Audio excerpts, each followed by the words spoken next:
Hello everyone, Lux here, and today we're going to be getting into my favorite Countess squad. I have a Giant Skelly, a Bowler, an Archer, a Knight, and an Electro Wizard. But before we get into that, I'd love to share with you guys a quick tip on maxing out your progress. Something that you'll notice is that you'll quickly gain enough gold to be able to upgrade your heroes, but you will not have the tokens or whatever it's called, you don't have enough fragments. There you go. You don't have enough fragments to upgrade your heroes. So my tip is to always save some gold to be able to upgrade your heroes, but leave the rest of your gold for purchasing minis in the shop. And the way you want to purchase these minis is always from the 250 gold ones up to the 500 and then up to the 750. The reason for this is because you will always have, I believe, the same drop rate for 2, 3, and 4 elixir minis from these question mark faces and from these mini boxes.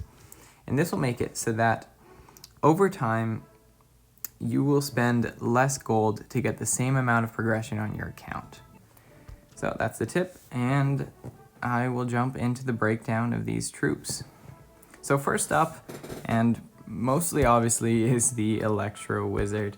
Now, Electro Wizard is just broken right now. He's high damage and he provides that stun. You always want to get this zap upgrade, the fork upgrade, which allows him to strike 4 enemies. Up next is the Giant Skeleton, and he, in my opinion, is the best tank. He has 10 HP, and when that HP runs out, he leaves behind a nice little surprise for any melee troops that are in his wake. 3 damage is a lot, and if the opposing team has multiple melee troops, this bigger boom upgrade gives you so much value. Up next is the Bowler, and the Bowler is he's an acquired taste, at least for me. I initially never used him and I thought he was kind of meh. And then I looked at his stats. He has 7 HP, which is, and I was comparing him to the Spear Gobby. And looking at the Bowler, he has 7 HP compared to a Spear Gobby's 4, I believe. Let me double check. Spear Gobby, yeah, 4 HP. And also Spear Gobby here only does 1 damage, whereas the Bowler does 2. And they have similar hit per second. So basically you're getting more HP, more damage, and it only costs 1 more elixir.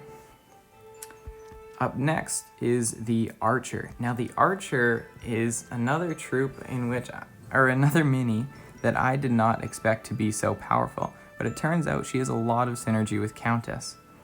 Countess, I often notice, would teleport to the back line, and she would deal a lot of damage to that opponent on the back line, but she would have trouble finishing them off. But my Archer now, pairing with that Countess, always attacks the target that's furthest away, as the longbow description says, giving the Countess a lot weaker opponent to deal with, making it so that the Countess is able to finish off those opponents very quickly and guarantees the kill. And finally, I have the Knight. Now, the Knight is the most flexible. Like, this is a spot on the squad that is most flexible. The reason I pick a Knight over a Skelly Guard is because of the HP. Skelly Guard has 8, Knight has 9, and this Knight also has a higher hit per second, so he's dealing more damage. And I just figure, since I rarely see the Skelly Guard put up its shield, I may as well go for the more damage and more just initial HP. So that's the choice over Knight. Again, the most debatable card in this squad, or most debatable mini in this squad. So let's jump right into a few games. So to start, we're going to be up against a Shield Maiden. Once again, I don't think Shield Maiden is too great of a hero, so I'm happy with that matchup. Let's get all of as many troops as we can on the field and reroll because we kind of want a Knight. Unfortunately, no Knight, but still a great start with that E-Wiz and another 2 elixir troop. And then Countess is going to get a super early, and again that synergy between the Archer and Countess, because that Archer got a few shots early on, it made the Countess's job a lot easier. And now they have a Giant Skelly, so this could be devastating to our E-Wiz and our Countess. Nope, Countess survives, and luckily Shield Maiden had her super up. So almost no value out of that Shield Maiden super, and Countess is able to finish her off. Round 1, done. Round 2. Alright, so we got a giant skelly. We're gonna go for that right away. And now I have to debate between re-rolling or taking a second E-Wiz. I think I'm gonna re-roll and go for a bowler. Nothing, unfortunately. Bad placement there.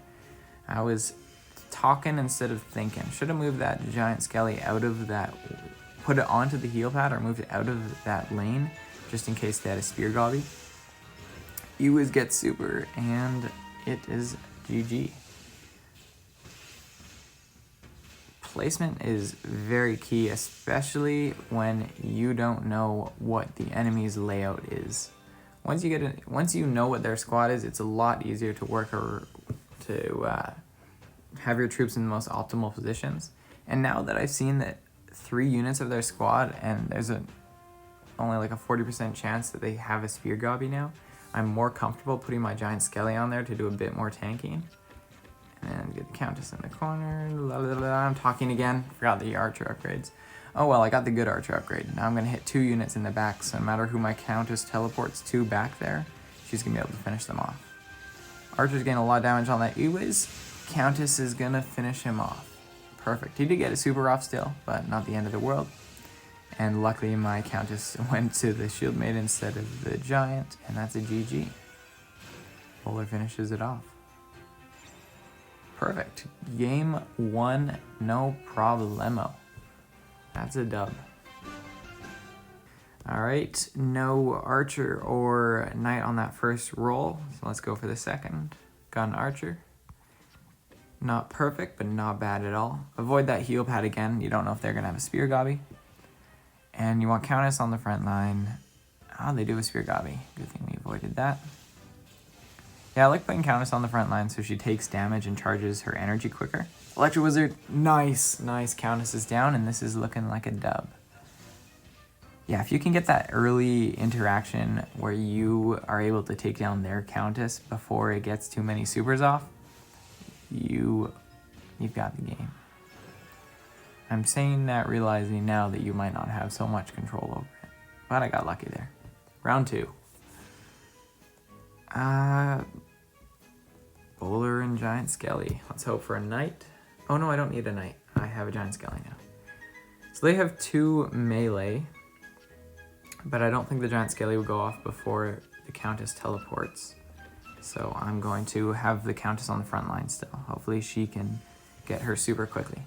Bowler misses, unfortunate. Their spear gobby also misses though, and so now I win that interaction. This is why I have the bowler, because now he was doing 2 damage while the spear gobby only did 1. Even though he costs more, I still think he's worth it. Oh, that was a lucky bomb. And GG. Wowultra.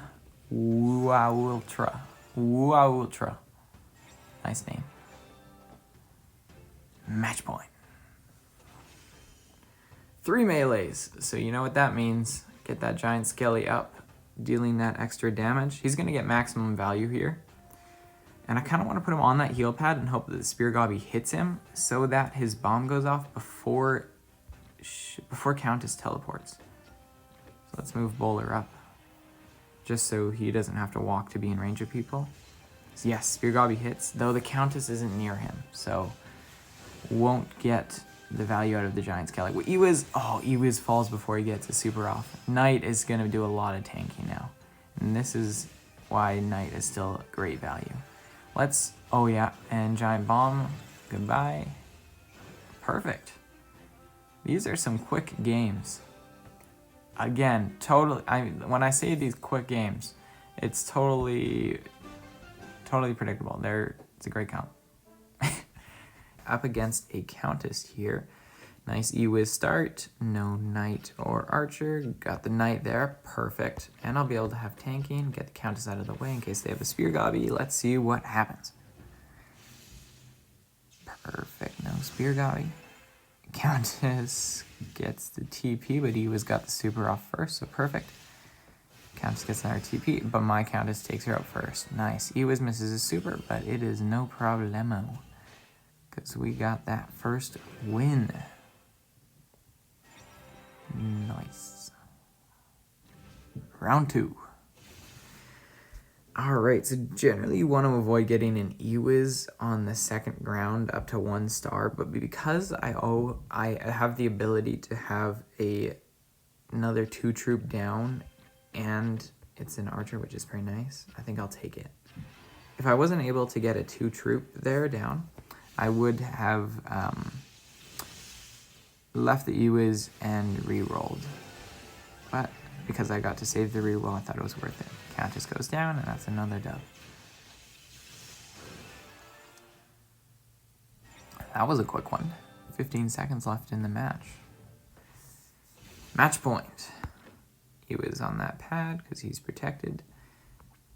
I'm going to have my bowler on that Electrofield lane. Get my giant skelly up. And no rerolls used yet. They have a Countess, so I'm going to have a bowler a little further forward. Yeah, because the bowler's going to have to step forward anyway. There you go. Triple value out of the bowler. Pretty nice. He got 2 out of his, though. It's fine. Countess goes down, and that is a clean match. Very nice. Lobo. Chai Lobo. Well played. And right into the next one. Let's get a giant skelly down and an archer. Hope for an Ewiz. Nice. And again, avoid that heal pad because you don't want to get absolutely wrecked by the Spear Gobby. Yeah, there it is. And then you want Countess up front just so she can be a bit of a tank because, you know, she has that heal. And you want her to charge her super. She'll be receiving energy to charge that super when she's being attacked. Monk gets the kill on her, but it's no problemo. Archer and Ewiz finish it off. Round 1 goes to us. Round 2. Get that nice value there. Maxing out our elixir every round. And so because he knows that I didn't go for the heal pad there, he might try and put it on his own heal pad side. So I'm going to go straight for the middle. And if they have a miner, my bowler and Ewiz will tank for the archer, because I want archer getting damage on that back line. Nope, he goes for Spear Gobby, goes for the heal pad again. His wizard's getting good value right now, but it's not enough to turn the tides. I think I'll get a nice clean win here as well. Monk uses the super on the bowler, which is ideal. And that's another dub. Up against Coup. And now we're at match point. So let's get that Ewiz upgrade and an archer on the field. I have a choice between an archer or re-rolling for a knight, and I kind of want that additional hit target. And if you know, you can tap on a troop, and that will bring up this image instead of dragging it on. And I'm going to go for the additional target. I didn't move anything around because I like the positioning, and I'm playing a bit of mind games with that guy. And once again, he goes for the Spear Gobby on that heal tile. And triple value out of the giant skeleton. Perfect. Ewiz gets the super off. And what a clean 3 games. That is 9 round wins in a row. Well done, us. And that is a great show for this comp. So I hope you guys enjoyed this video. Let's collect these rewards while we are at it. Ooh, let's see what we get on the adventure road. Hero abilities. Heroes. Nice. Countess. Perfect. I'll take Countess all day long. Anyway, I hope you guys enjoyed the video. Please consider subscribing if you enjoyed the content, and like it if you like. And this is Lux out. I really need to come up with a better intro and outro. Please leave any suggestions in the comments below, and have a great day. See ya.